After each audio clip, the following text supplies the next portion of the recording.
was interested in prosecuting big names at the time. And Giuliani, according to the information that I have, and I think it's solid, promised a conviction of the Marcoses to the State Department, to the Department of Justice. But more than that, there was evidence in the case that the Philippine government under Aquino wanted to gather up all of this evidence or gather up all of this property that they believed belonged to the Philippine government and that Marcos had. And in exchange for that, the United States needed its bases over there. And they entered into what was called the Mutual Legal Assistance Agreement, which was an agreement between these two governments to prosecute the Marcoses. And when Mr. Marcos died, they continued to prosecute this widow. Let me ask you a couple of legal questions to one of the best legal minds in America. Is it tough to try a case when there are two defendants and two different lawyers? Yes, it's very tough. But in this case, we had Adnan Khashoggi's interests were quite similar to ours. The truth was the same. There wasn't the defenses weren't in conflict, and Mr. Khashoggi was represented by a very fine lawyer by the name of James Lynn. How long was the jury out?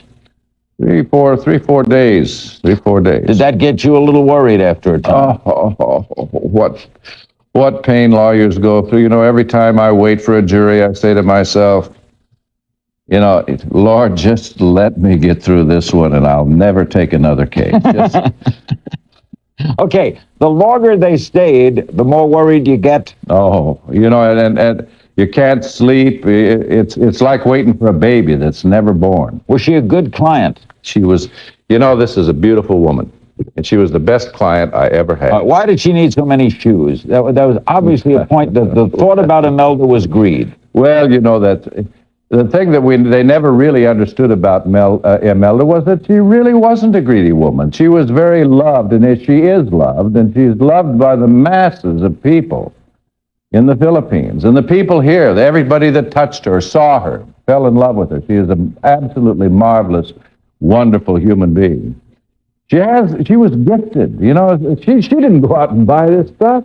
People gave it to her. Her husband gave it to her. Rich people, princes, people just loved her and showered her with gifts. And with respect to her shoes, you know, my wife's got 100 pairs of shoes, I think. So what? But in her case, the Philippines poor country, manufacture shoes, and everybody that manufactured shoes and had a new model pair of shoes wanted to have her have those shoes and wanted her to wear them. And if you'd go back and check her closet out, you'd find that most of them don't even fit her. Well, America as a whole doesn't really know her. This man doesn't know her. What he knows, he never met her, never talked to her, never looked into her eyes, never listened to her, doesn't know how she feels, knows nothing about her. All he knows is what he's read. And, you know, when I heard about the case, that's what I knew. That's the first, my first response was just like his. Mm-hmm. And I didn't take this case until I met the woman, talked to her, understood her, listened to her, and began to try to understand who she was as a human being. And that's what a jury did in this case. They listened to the evidence, not what the newspaper said, because in this case, the newspapers had indeed convicted her. And this, as you can see, the great majority of Americans obviously believe that this woman is a bad woman. I happen to know who she is. She's a very marvelous woman. Overland Park, Kansas. Hello. Yes.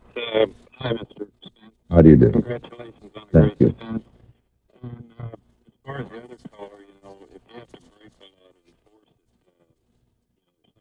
there's something wrong with our government process. But my question was, if you could elaborate a little more on the CIA connection to the Marcoses that you mentioned in your opening arguments. Be happy to.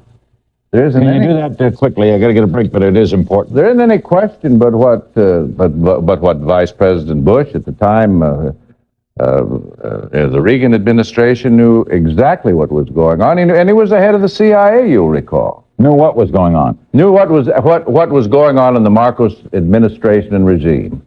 The largest single base of CIA's is in the Philippines.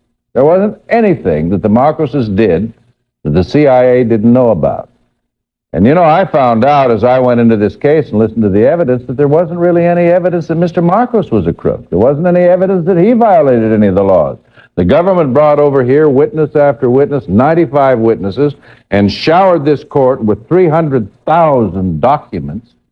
And they had the PCGG, who could do whatever they wanted to with witnesses. You're saying the no evidence of any violation of the laws by Mr. Marcos himself. You're saying the Philippines was like a CIA-based? CIA. There were more. I'm told there are more CIA people in the Philippines than there are in there were at that time, and than any other place in the world. Commentary. Si Ferdinand Romualdez Marcos Analysis. Jr. Opinion.